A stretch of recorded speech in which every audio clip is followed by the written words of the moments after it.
Hello students, आज हम पढ़ रहे हैं क्लास 8 विषय सामाजिक विज्ञान अध्याय 1 के कुछ पॉइंट रह गए थे। इसमें आता है बंगाल में ब्रिटिश सत्ता की स्थापना। सन 1740 में अलीवर्दी खां बंगाल का नवाब बना। वह एक योग्य और कूटनीतिक शासक था, लेकिन वह अंग्रेजों द्वारा की गई कलकत्ता की किलेबंदी को पसंद नहीं करता था। सन 1756 ईस्वी में उसकी मृत्यु हो गई। इसके बाद सिराजुद्दौला बंगाल का नवाब बना, लेकिन अलीवर्दी खां की बड़ी पुत्री घसीटी बाई बेगम का पुत्र शौकत जंग भी बंगाल का नवाब बनने का सपना देख रहा था। उसी के साथ साथ कई और भी सेनापति मीर जाफर आदि भी बंगाल का नवाब बनने का सपना देखने लगे। ये सब अंग्रेजों के संरक्षण में एक षड्यंत्र को क्या दे रहे थे, जन्म दे रहे थे, जिसका फ़ायदा किसने उठाया? अंग्रेज ब्रिटिश कंपनी ने उठाया।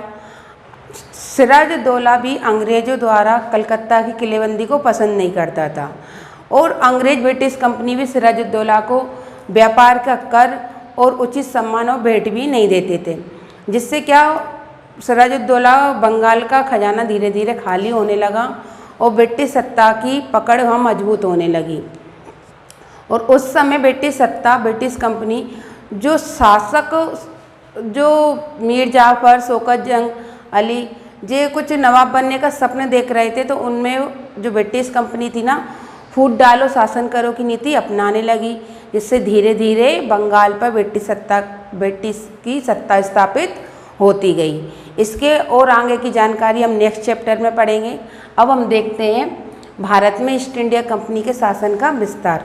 तो भारत में ईस्ट इंडिया कंपनी के शासन का विस्तार, सबसे पहले तो बंगाल की सत्ता ने भारत में ईस्ट इंडिया कंपनी की सत्ता का मार्ग खोल दिया।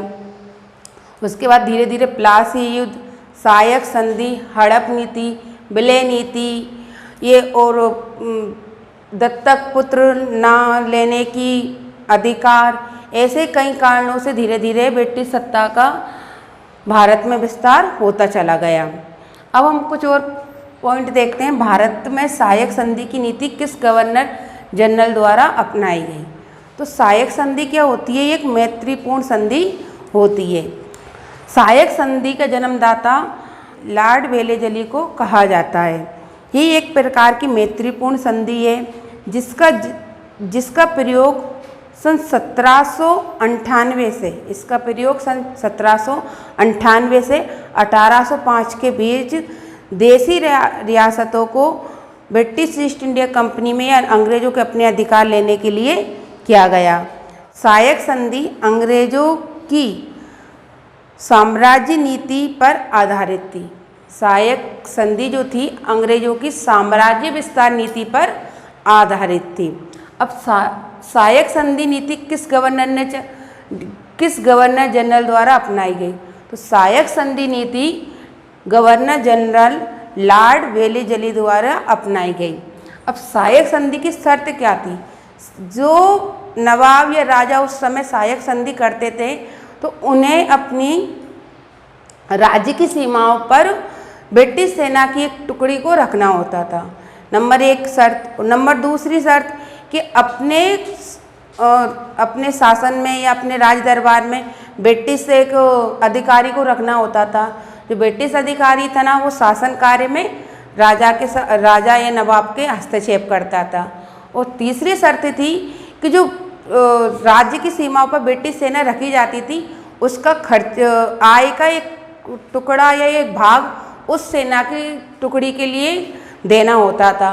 तो जो भी राजा या नवाब सहायक संधि को अपनाते थे, उन्हें इन शर्तों को मान्य करना पड़ता था। अब हम देखते हैं प्लासी का युद्ध 1757।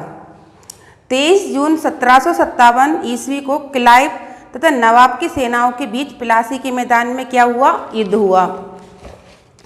इस युद्ध का अत्यधिक महत्व है। सैनिक दृष्टि से प्लासी का युद्ध कोई महत्व नहीं रखता, लेकिन राजनीतिक जीवन पर इसका बहुत गहरा प्रभाव पड़ा। राजनीतिक जीवन अंग्रेजों का अधिकार हो गया। उस समय का जो राजनीतिक जीवन था उस पर किसका अधिकार हो गया? अंग्रेजों का अधिकार हो गया।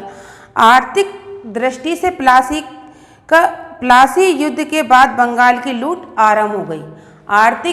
आर्थिक दृष्टि से देखा जाए तो प्लासी के युद्ध के बाद ही बंगाल की लूट कैसे हो गई? प्रारंभ हो गई। प्लासी के युद्ध ने अंग्रेजों को बहुत सारी ऐसे रास्ते खोल दिए जिससे वो आसानी से अपने माल का विक्रय कर सकें और बिना कर या बिना टैक्स दिए व्यापार कर सकें।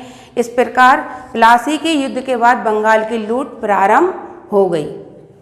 अब हम देखते हैं अवध के नवाब शुजा-उद-दौला के साथ इलाहाबाद की संधि। अवध के नवाब और शुजा-उद-दौला के साथ इलाहाबाद में कौन कौन सी संधि हुई, उसकी क्या क्या शर्त थी? तो नंबर 1, अवध के नवाब से 50 लाख रुपए युद्ध के हर्जाने के रूप में लेकर अंग्रेज उसे अवध का राज्य लौटा देंगे।